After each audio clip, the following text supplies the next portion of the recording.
Hello, I'm Dr. Alexander Jacob, and the topic of my presentation this evening is Prussia as the basis of the once and future Reich. Those who have a deeper understanding of Indo-European culture and history, it will be obvious that the present-day method of parliamentary democracy is an alien capitalistic anomaly forced on the Indo-European peoples by the Western representatives of modern liberalism, with the backing of international finance. Though the post-revolutionary democratic trends in France and England were adopted soon enough by the Germans as part of the so-called Enlightenment, which paved the way for the later Socialist Revolution of 1848, conservative German politicians and thinkers were repelled by the foreign political ethos which a democratic government implied, and for a century attempts were made to find a remedy to the evil of government by numbers. The defects of parliamentary democracy were most keenly felt by the Germans after the defeat in the First World War and the establishment of a Jewish-directed social democratic government. The neoconservatives of the Weimar Republic proposed several models of a more authentically German state form, which would involve the participation of the entire population by virtue not of vote majorities, but of the individual service to the nation as a whole. The National Socialists, whom the neoconservatives sometimes considered as allies and at others as rivals in the creation of a new Reich which would replace the Social Democratic Weimar Republic, not only formulated similar anti-democratic models of government, but even succeeded in realizing their plans in a pan-European German Reich. What is striking about the ideal state form of both the neoconservatives and the National Socialists, however, is that they both equally strove to return to an essentially Prussian style of government as a characteristically military and bureaucratic institution, such as had been consolidated in Germany by Friedrich Wilhelm I at the beginning of the 18th century. That is, precisely at the time when the French Revolution had begun its insidious work of vulgar mass revolt against all disciplined authority in politics as well as in religion, and had initiated, in the bargain, the liberation of the Jews. I may briefly recall here that Prussia was originally founded as a colony by the order of the Teutonic Knights in the 13th century, and ruled in a strictly aristocratic and Christian manner by knights who were also ascetic monks. These knights succeeded with their rigorous discipline in subduing the indigenous Baltic population of Prussia and Germanizing the area to such an extent that the Old Prussian language virtually disappeared in the 14th century. In 1525, the last Grand Master of the Teutonic Order, Albert of Hohenzollern, became a Protestant, Lutheran, and secularized his fief. In 1618, a marital alliance of Albert's granddaughter with the Elector of Brandenburg resulted in the union of Ducal Prussia with Brandenburg, which marked the beginning of the rise of the Hohenzollern dynasty to the rank of a great power in Europe. The most remarkable of the Hohenzollerns was indeed Friedrich Wilhelm I, who in the first half of the 18th century organized their entire state according to military standards and cultivated a bureaucratic system of administration which served his autocratic purposes to perfection. In the 19th century, Prussia lost much of its glory to the Napoleonic domination of Europe, and was due mainly to Gerhard von Scharnhorst's transformation of the formerly mostly mercenary army into a national service that the Prussian military regained some of its former force. Education and the arts, which received their first major national sponsorship in the second half of the 18th century under Friedrich II, called the Great, continued to flourish in Prussia as nowhere else in the German-speaking territories. And with the accession of Friedrich Wilhelm IV in 1840, Prussia acquired a leader who sought to return to the original medieval ethos of Prussia, and to even create a States of the Realm on a medieval model. Friedrich Wilhelm IV insisted on a ghetto-like separation of the Jews from German society, and he deliberately eschewed constitutional government until he was forced to accept a constitution with a two-chamber parliament after the Socialist Revolution of 1848. During the reign of Friedrich Wilhelm IV's brother, Wilhelm I, Prussia, under its minister-president Otto, Prince of Bismarck, succeeded in winning the Franco-Prussian War of 1870 to 1871. Indeed, in 1871, the Prussian position in Germany was so overwhelmingly strong that Wilhelm became Emperor of the Second German Reich. Wilhelm I's son, Kaiser Wilhelm II, who succeeded to the throne in 1888, represented the acme of Prussian might and militarism, and his involvement in the First World War was viewed with fear by the Western democracies, so that in 1918, President Wilson of the United States insisted on his dismissal before peace could be signed. Thus, Germany's defeat in the World War resulted in the overthrow of the Prussian monarchy, though Prussia continued a nominal existence as a province of the new Germany until the end of the Third Reich. With Germany's second defeat at the end of the Second World War, the Allied forces formally abolished Prussia as a political entity in March of 1947.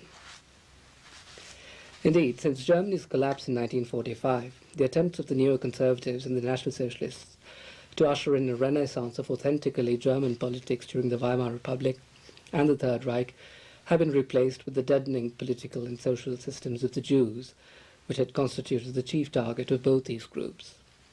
It is therefore imperative for those who today wish to throw off the yoke of the continuing international Jewish rule to rediscover and revive the Prussian political ideals which served as an inspiration to the Germans who combated the Jewish regime in the earlier part of this century. To this end, I shall present readings from four pivotal anti-democratic thinkers of that crucial period of modern German history, which lasted from the end of the First World War to the end of the Second. The first of my selections is from the neoconservative Oswald Spengler's work, Prussianism and Socialism, written in 1919. I shall read from chapter 3 of this work, called Prussians and Englishmen, which contrasts the Western, that is English and French, parliamentarism to the German social ethos, which, in its most achieved form in Prussia, reveals itself as an essentially anti-parliamentarian one. The Prussian style of living has produced a profound and vigorous rank consciousness, a feeling of unity based on an ethos of work, not leisure. It unites the members of each professional group, military, civil service, and labour, by infusing them with the pride of vocation, and dedicates them to activity that benefits all others, the totality, the state. The bond of unity at all levels is a supreme ethos of dedication, not of success. The distinguishing feature of membership is rank, not wealth. The captain is superior to the lieutenant, even though the latter may be a prince or a millionaire. The French used the term bourgeois during their revolution to underscore the ideal of equality, but this corresponds neither to the English nor the German sense of distance in social relations. A feeling for distance is common to both German peoples. We differ only in the origins of the feeling. When a German worker uses the word bourgeois, it means a person who, in his opinion, has merely obtained a certain social rank without performing any real work. It is the English ideal seen from the German perspective. England has its snobs, Germany its title seekers. The centuries-old feeling of group solidarity in both countries has brought forth a magnificent conformity of physical and mental attitudes. In the one case, a race of successful businessmen, in the other, a race of workers. One important symbol of this process, albeit an external one, is the English taste in men's clothing. England has produced civilian dress in the purest sense, the uniform of the private individual. Their fashion holds unopposed sway in all of Western Europe. England has clothed the world in its uniform, the symbol of free trade, private fortune-making, and cant. The counterpart of this English style is the Prussian uniform. It is an emblem of public service, not of private existence. Rather than symbolizing the success gained by diligent activity, it stands for that activity itself. I am the first servant of my state, said the Prussian king, whose father had made the wearing of uniforms a customary practice among the nobility. Spengler then goes on to discuss the deeper organic springs of the social ethos of the Prussians. In Prussia, there existed a true state in the most exacting sense of the word. In Prussia, there were, strictly speaking, no private individuals. Every single person who lived in the system, which functioned with the precision of a good machine, was an integral member of that system.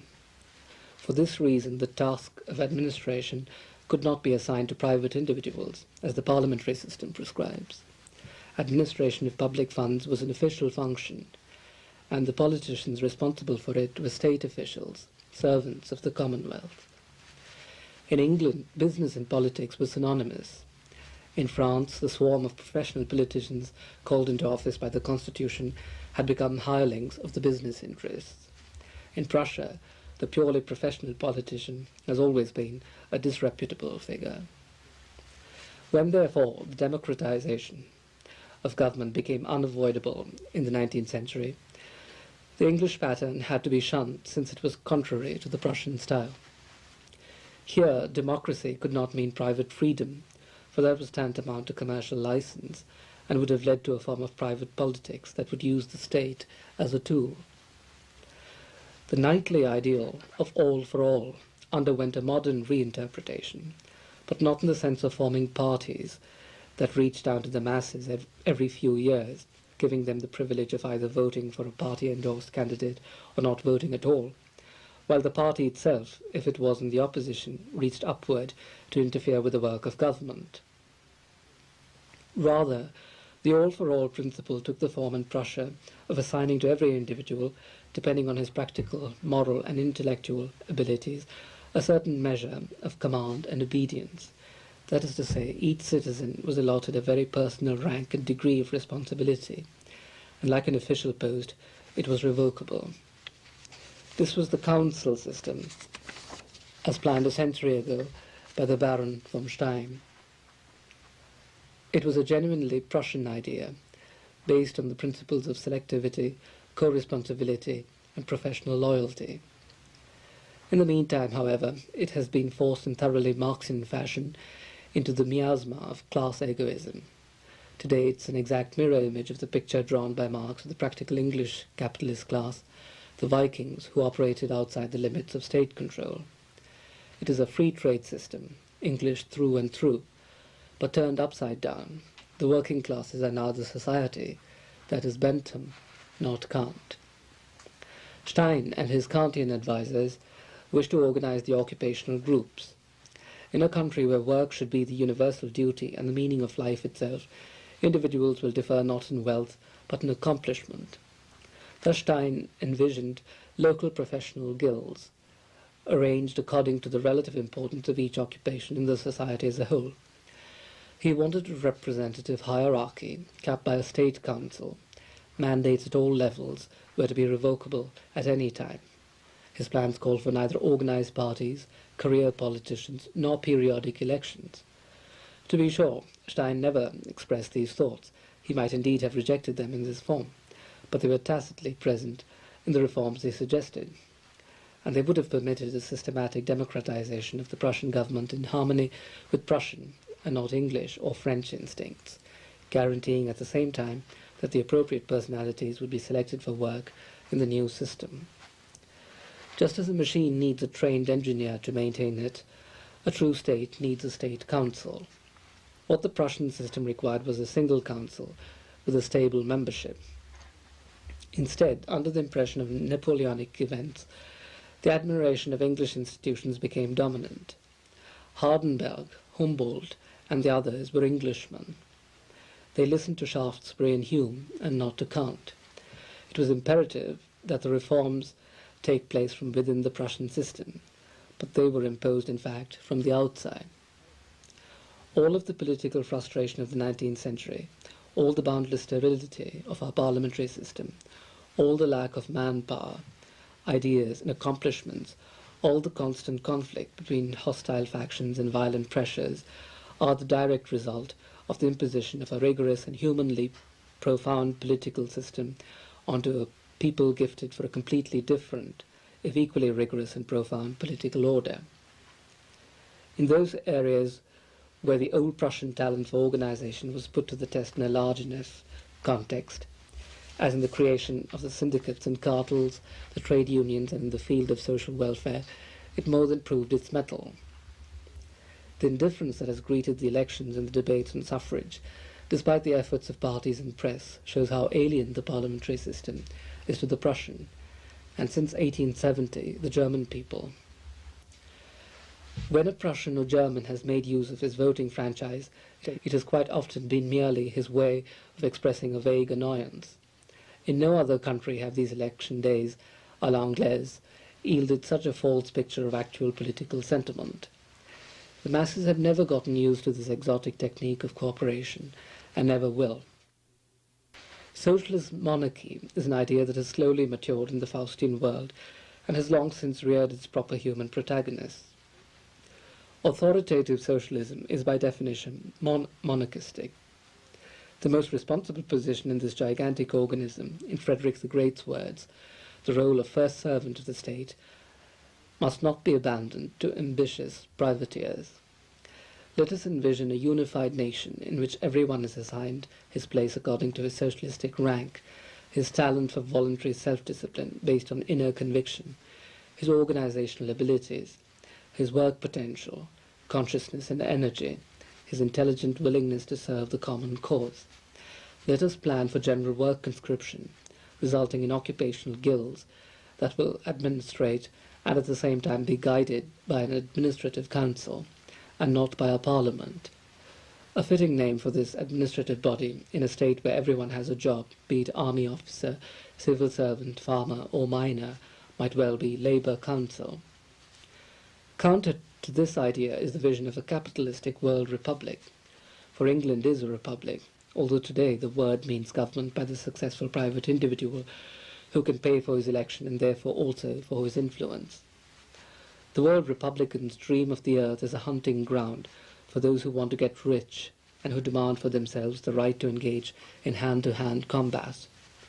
Eventually the Tories and Whigs, the two capitalistic parties, will band together against the inner Prussia of socialism, which in England cannot even claim the undivided support of the workers, work being, of course, a misfortune in the British Isles. But that is the same as saying that parliamentarism as a political scheme is worn out. Of this there can be no doubt. It was already in decline when German fools brought it over here. Its best era was before Bismarck. It was an old, mature, distinguished, highly refined method, and to master it completely required all the tact of the aristocratic English gentleman. It required fundamental agreement on a sufficient number of problems to ensure that politeness would not be endangered. The protocol of parliamentary debate resembled that of a duel between noblemen. The institutions, the sense of tact and cautious observance of the amenities are dying out with the old-style people of good breeding. The new parliamentarism will present the struggle for existence with barely civilized manners and with much poorer success. The relationship between party leaders and party, between party and masses, will be tougher, more transparent, and more brazen. That is the beginning of Caesarism. Hints of its arrival were present in the English elections of 1918, nor shall we Germans escape it either. It is our destiny, just as it was the destiny of Rome and China, indeed of all mature cultures. But billionaires or generals, bankers or civil servants of the highest quality, that is the central question. My next selection is from the neoconservative Arthur Moeller van den Broek's work, Das Dritte Reich, or the Third Reich, published in 1923. I shall read from chapter 4, called The Democrat, which contrasts the genuine democracy of the ancient German peoples to the artificial democracy of modern parliamentarism. We, that is the Germans, lack the basis of democracy.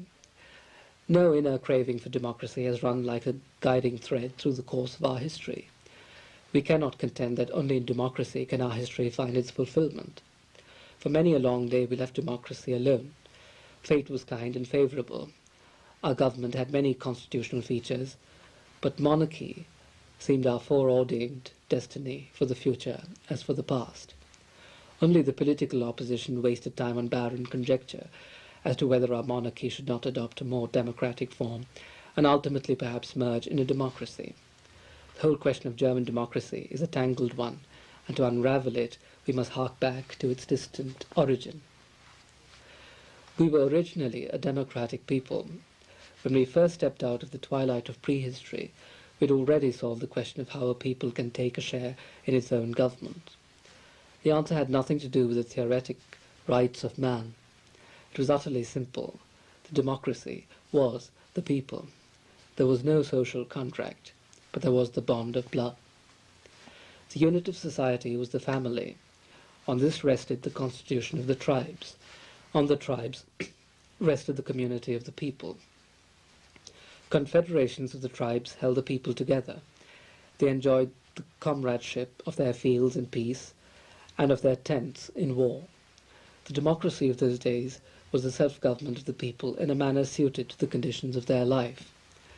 The distribution of rights and duties implied by these conditions, which was a feature of the law of the confederations, was based on the practice of self-government. This law recognized the right of the tribes to assert their power inside or outside the tribe, as might seem necessary to them for their own self-preservation. This was the origin of leadership, the free choice of free men who chose them a duke to conduct their forces to victory.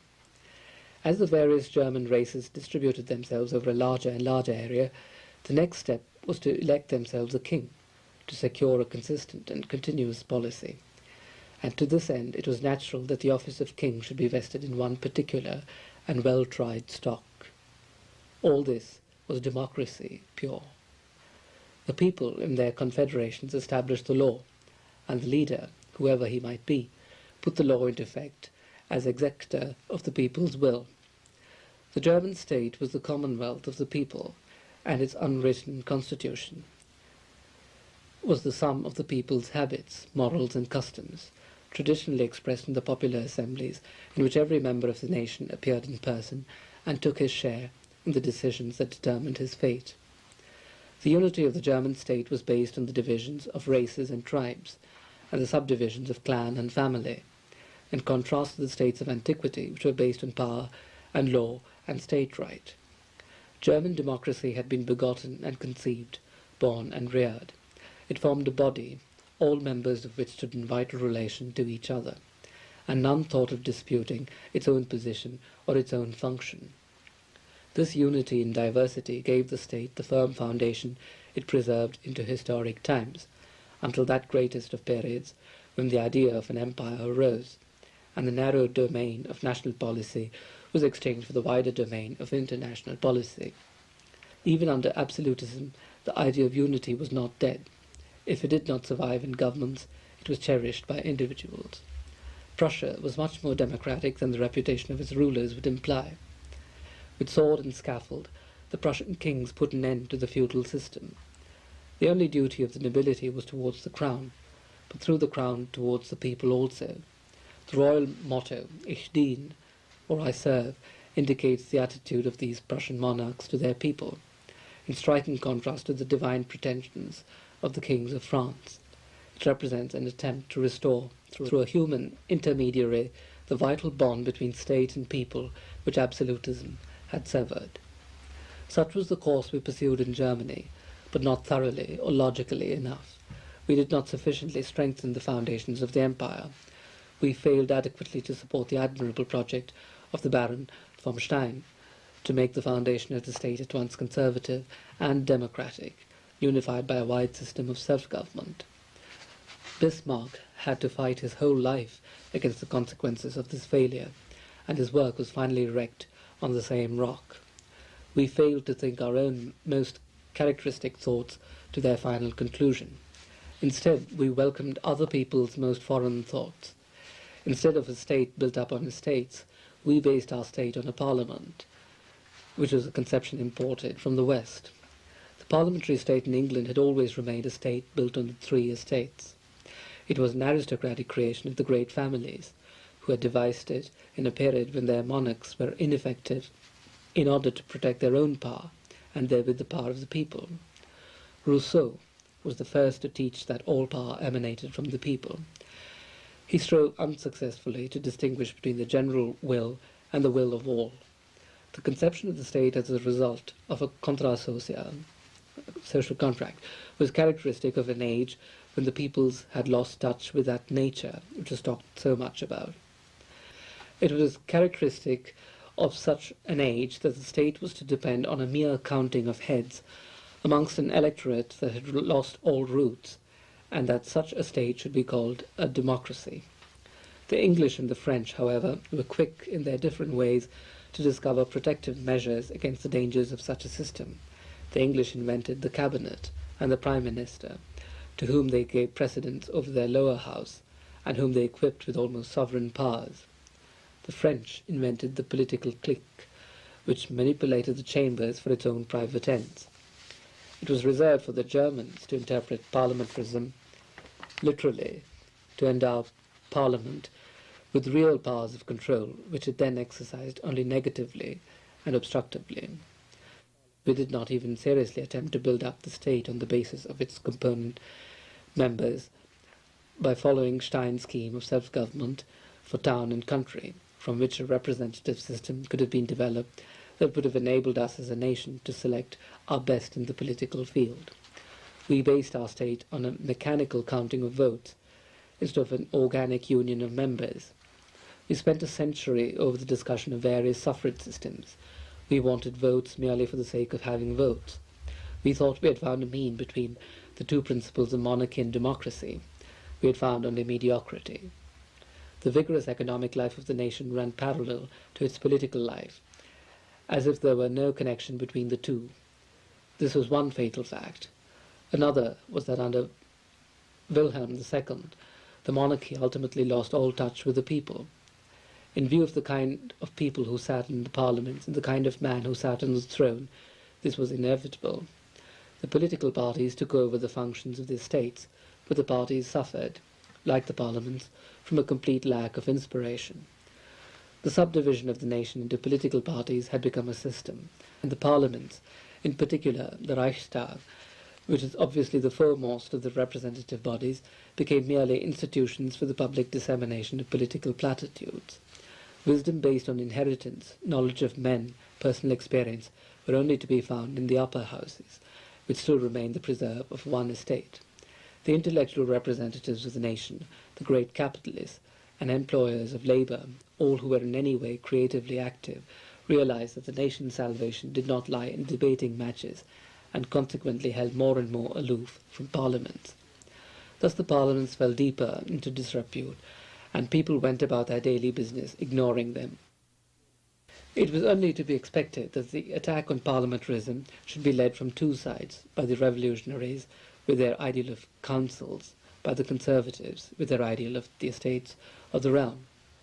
The idea of estates is the idea of an organic structure completely incompatible with the idea of party. The conservatives' object, then, is to bring the estates to their rights again, not as romantic historical conceptions, but as active, modern bodies with definite political rights and duties, which should entitle them to claim incorporation in state and constitution. Economics was again the starting point of a new line of thought, leading from the idea of economic self-government to that of productive communities, which Bauweiler developed out of the productive family. Cooperative and syndicalist ideas were taken into account, and councils were not forgotten in thinking out the plan of a state based on estates. This by no means excludes the ideas of popular representation, but it keeps at bay the party system, which reduced the monarchy to being the mere plaything of political parties. We need a representation of the people which shall remain in constant touch with the people by being a part of its natural organic structure, and not a mere mechanical device. We need a system of representation based on the estates, which shall assure us security and permanence. We need a system by which we can stand and not fall. If we turn now to Adolf Hitler's Mein Kampf, published in 1925 and 27, the resemblance of Hitler's political plans to those of the Prussian socialism Spengler and Moeller and Bruck will become immediately apparent. The first section that I shall read is from chapter 10, entitled Why the Second Reich Collapsed, where Hitler points to the strengths of the Prussian monarchical system that had been destroyed at the end of the First World War. First of all, the monarchical form of government guarantees stability in the direction of public affairs and safeguards public offices from the speculative turmoil of ambitious politicians.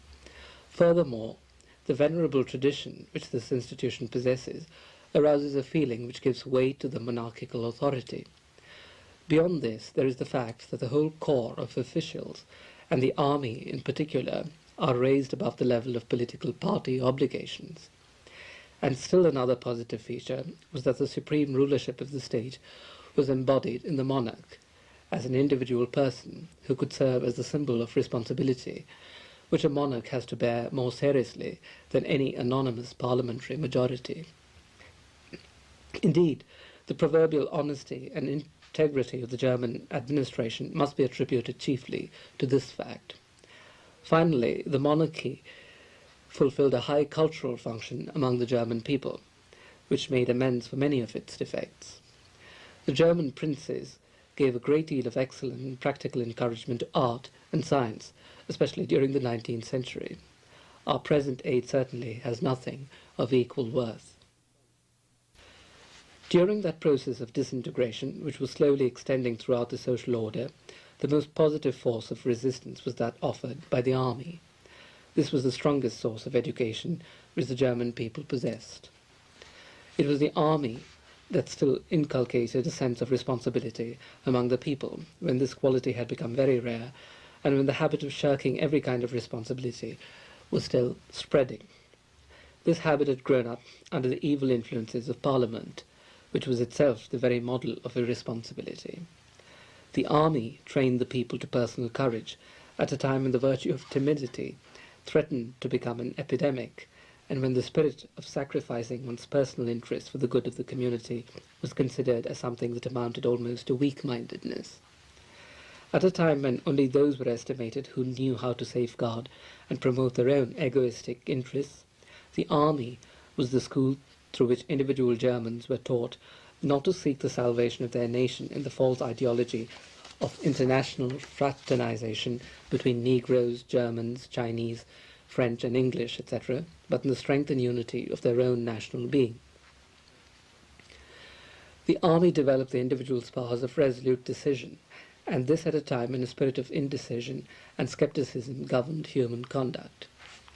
The army imbued its members with a spirit of idealism and developed their readiness to sacrifice themselves for their country and its honor, while greed and materialism dominated in all the other branches of life. The army united a people who were split up into classes. But the greatest credit which the army of the old empire deserves is that at a time when the person of the individual counted for nothing and the majority was everything, it placed individual personal values above majority values. By insisting on its faith and personality, the army opposed that typically Jewish and democratic apotheosis of the power of numbers. This was the great school of the German nation, and it was not without reason that it drew upon its head all the bitter hatred of those who wanted the empire to be weak and defenceless, because they were jealous of its greatness, and were themselves possessed by a spirit of rapacity and greed. The rest of the world recognized a fact which many Germans did not wish to see, either because they were blind to facts or because, out of malice, they did not wish to see it. This fact was that the German army was the most powerful weapon for the defense and freedom of the German nation, and the best guarantee for the livelihood of its citizens. There was a third institution of positive worth, which has to be placed beside that of the monarchy and the army. This was the civil service. German administration was better organized and better carried out than the administration of other countries. It was left to the revolution to destroy the standard organization, until a time came when it was taken out of the hands of the nation and socialized, in the sense which the founders of the Republic had given to that word, namely making it subservient to the international stock exchange capitalists, who were the wire pullers of the German Revolution. The most outstanding trait in the civil service, and the whole body of the civil administration, was its independence of the vicissitudes of government, the political mentality of which could exercise no influence on the attitude of the German state officials. Since the revolution, this situation has been completely changed. Efficiency and capability have been replaced by the test of party adherence, and independence of character and initiative are no longer appreciated as positive qualities in a public official. They rather tell against him. The wonderful might of the power of the old empire was based on the monarchical form of government, the army, and the civil service. On these three foundations rested that great strength which is now entirely lacking, namely the authority of the state. For the authority of the state cannot be based on the babbling that goes on in Parliament or in the provincial diets, and not upon laws made to protect the state, or upon sentences passed by the law courts to frighten those who have had the hardihood to deny the authority of the state, but only on the general confidence which the management and administration of the community establishes among the people.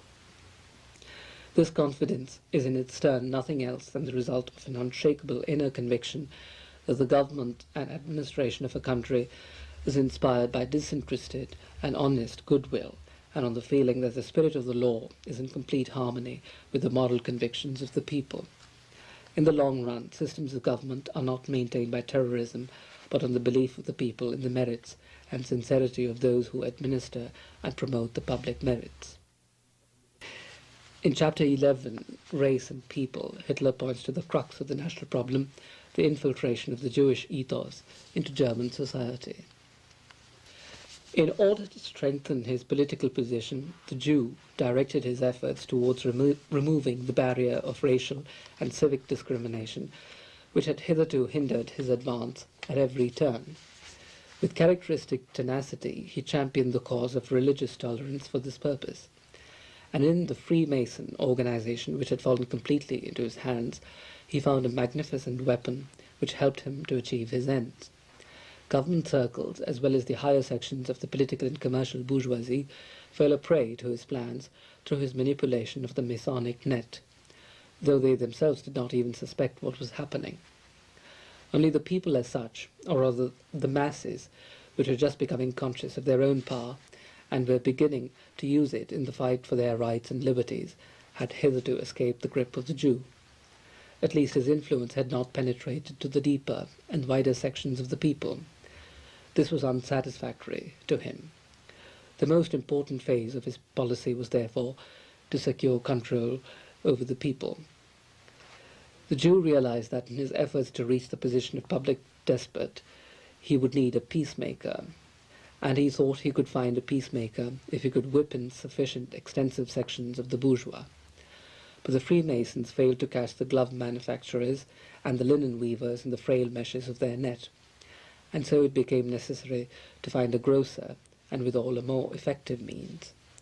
Thus another weapon besides that of Freemasonry would have to be secured.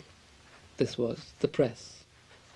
The Jew exercised all his skill and tenacity in getting hold of it. By means of the press, he began gradually to control public life in its entirety.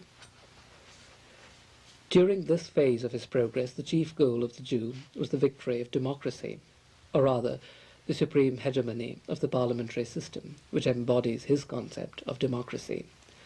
This institution harmonizes best with his purposes, for thus the personal element is eliminated, and in its place we have the dunderheaded majority, inefficiency, and last, but by no means least, knavery. The final result must necessarily have been the overthrow of the monarchy, which had to happen sooner or later.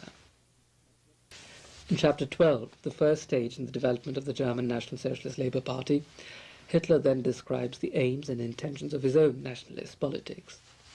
The nature and internal organization of the new movement make it anti-parliamentarian.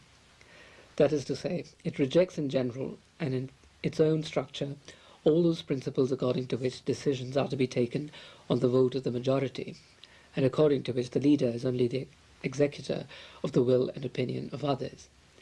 The movement lays down the principle that, in the smallest as well as the greatest problems, only one person must have absolute authority and bear all responsibility. In our movement, the practical consequences of this principle are the following. The president of a large group is appointed by the head of the group immediately above his in authority. He is then the responsible leader of his group. All the committees are subject to his authority, and not he to theirs. There is no such thing as committees that vote, but only committees that work. This work is allotted by the responsible leader, who is the president of the group. The same principle applies to the higher organizations, the district, the urban circuit, and the region. In each case, the president is appointed from above and is invested with full authority and executive power. Only the leader of the whole party is elected at the general meeting of its members. But he is the sole leader of the movement. All the committees are responsible to him, but he is not responsible to the committees. His decision is final, but he bears the whole responsibility of it. The members of the movement are entitled to call him to account by means of a new election, or to remove him from office if he has violated the principles of the movement or has not served its interests adequately. He is then replaced by a more capable man who is invested with the same authority and obliged to bear the same responsibility. One of the highest duties of the movement is to make this principle imperative, not only within its own ranks, but also for the whole state. The man who becomes leader is invested with the highest and unlimited authority, but he also has to bear the last and gravest responsibility. The man who has not the courage to shoulder responsibility for his actions is not fitted to be a leader. Only a man of heroic mold can have the vocation for such a task. Human progress and human culture is not founded by the multitude. They are exclusively the work of personal genius and personal efficiency. Because of this principle, our movement must necessarily be anti-parliamentarian, and if it takes part in the parliamentary institution, it is only for the purpose of destroying this institution from within. In other words, we wish to do away with an institution which we must look upon as one of the gravest symptoms of human decline. In the second volume and the second chapter, called The State, Hitler goes on to present the educational goals of the National Socialist State. It will be the task of the nationalistic state so to organize and administer its educational system that the existing intellectual class will be constantly furnished with a supply of fresh blood from beneath. From the bulk of the nation, the state must sift out with careful scrutiny those persons who are endowed with natural talents and see that they are employed in the service of the community. For neither the state itself nor the various departments of the state exist to furnish revenues for members of a special class, but to fulfill the tasks allotted to them. This will be possible, however, only if the state trains individuals specially for these offices. Such individuals must have the necessary fundamental capabilities and willpower. The principle does not hold true only in regard to the civil service, but also in regard to all those who are to take part in the intellectual and moral leadership of the people, no matter in what sphere they may be employed. The individual will have to be valued not by the class of work he does, but by the way in which he does it, and by its usefulness to the community. This statement may sound monstrous in an epoch when the most brainless columnist on a newspaper staff is more esteemed than the most expert mechanic, merely because the former pushes a pen. But as I have said, this false valuation does not correspond to the nature of things. It has been artificially introduced, and there was time when it did not exist at all. The present unnatural state of affairs is one of those general morbid phenomena that have arisen from our materialistic epoch. Fundamentally, every kind of work has a double value, the one material, the other ideal. The material value depends on the practical importance of the work to the life of the community. The greater the number of the population who benefit from the work, directly or indirectly, the higher will be its material value. This evaluation is expressed in the material recompense which the individual receives for his labour. In contradistinction to this purely material value, there is the ideal value. Here the work performed is not judged by its material importance, but by the degree to which it answers a necessity. Certainly the material utility of an invention may be greater than that of the service rendered by an everyday workman, but it is also certain that the community needs each of those small daily services just as much as the greater services.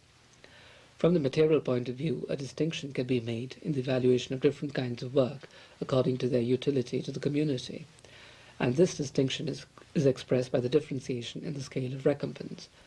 but on the ideal or abstract plane, all workmen become equal the moment each strives to do his best in his own field, no matter what that field may be. It is on this that a man's value must be estimated, and not on the amount of recompense received. Seeing that the kind of work in which the individual is employed is to be accounted to his inborn gifts and the resultant training which he has received from the community, he will have to be judged by the way in which he performs this work entrusted to him by the community. For the work which the individual performs is not the purpose of his existence, but only a means. His real purpose in life is to better himself and raise himself to a higher level as a human being.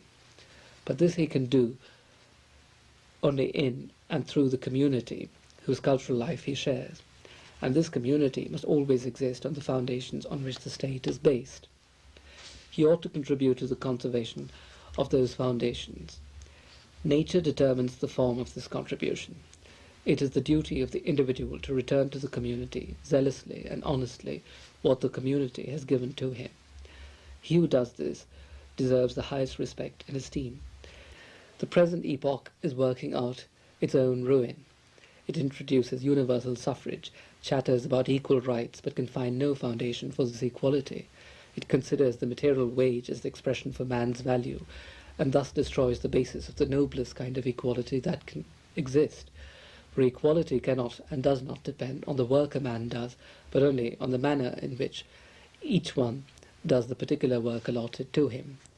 Thus alone will mere natural chance be set aside in determining the work of a man, and thus only does the individual become the artificer of his own social worth. My final selection is from the National Socialist ideologue Alfred Rosenberg.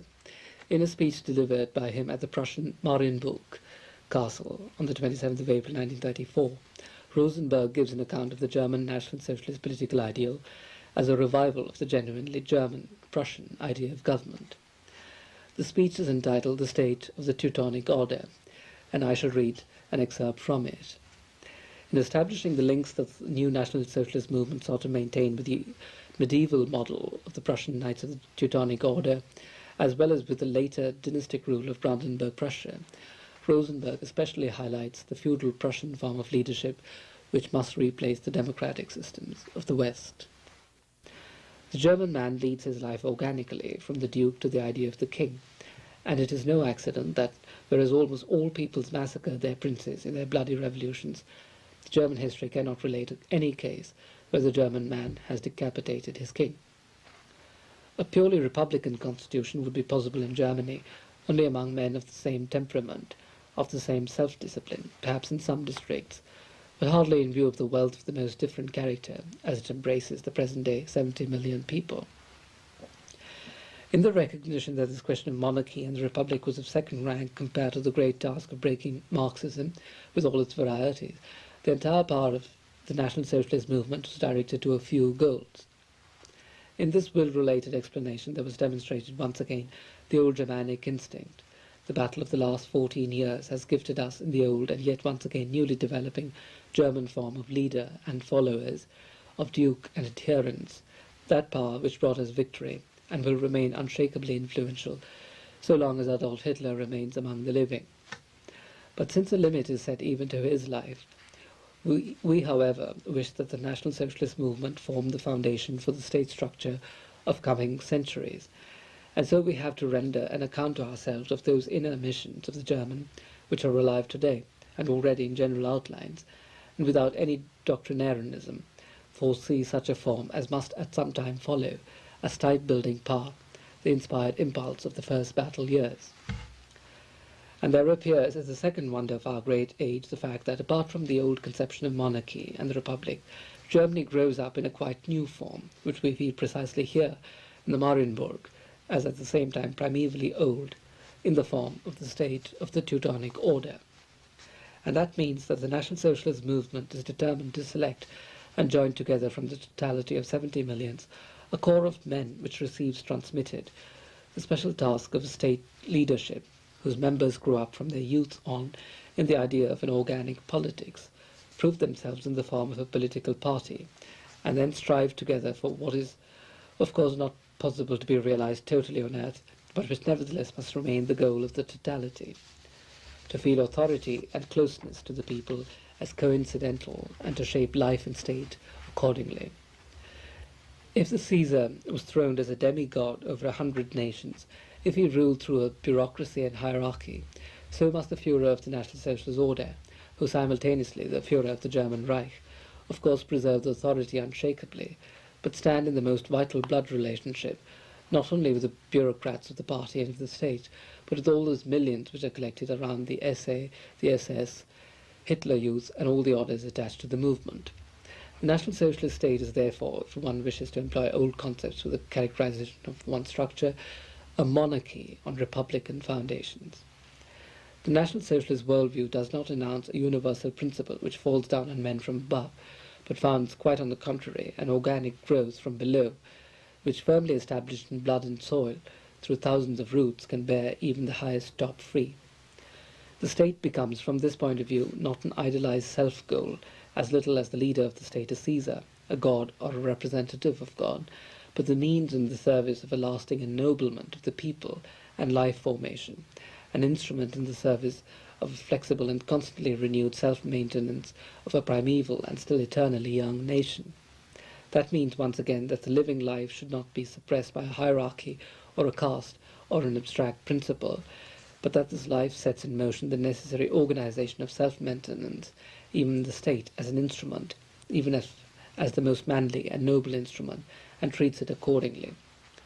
Authority without Caesarism, union of the people without chaotic democracy, blood-rich life instead of killing hierarchy, these are the solutions, the preconditions for what we, National Socialists, shall call the Council or Senate of the Order.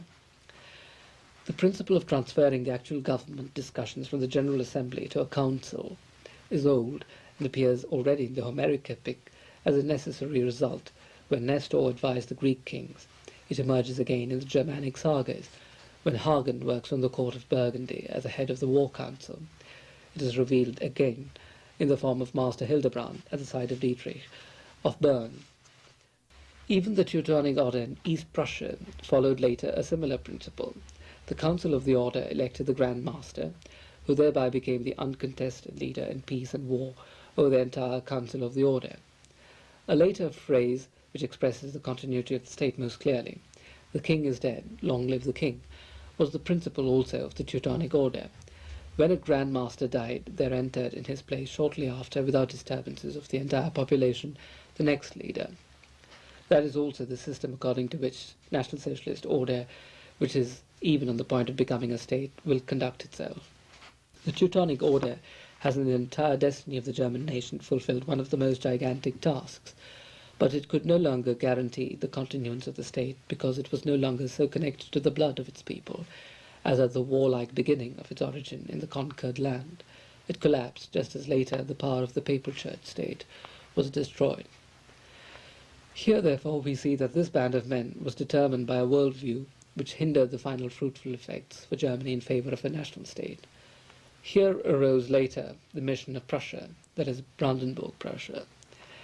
And if we admire in the principle of the German Duke and his following the eternally returning phenomenon of a great figure of German history, if we recognize in the principle of the order, in the principle of the Senate, the fortified structure for the continuity of state system, we must draw the conclusions therefrom for the 20th century that this form must be borne by a worldview which dissociates itself from the bloodless asceticism and goes back to the principle that the political leaders of the National Socialist Order, and therewith also of the German Reich, are forever bound to the soil and are born through the blood of its people, so that then ever new generations arise and from youth on are joined to the unions of the National Socialist movement, so that instinct, shaping, striving will, reasonable principles find also their representation in living personalities, in as great a leadership and subordinate leadership of the German people as possible.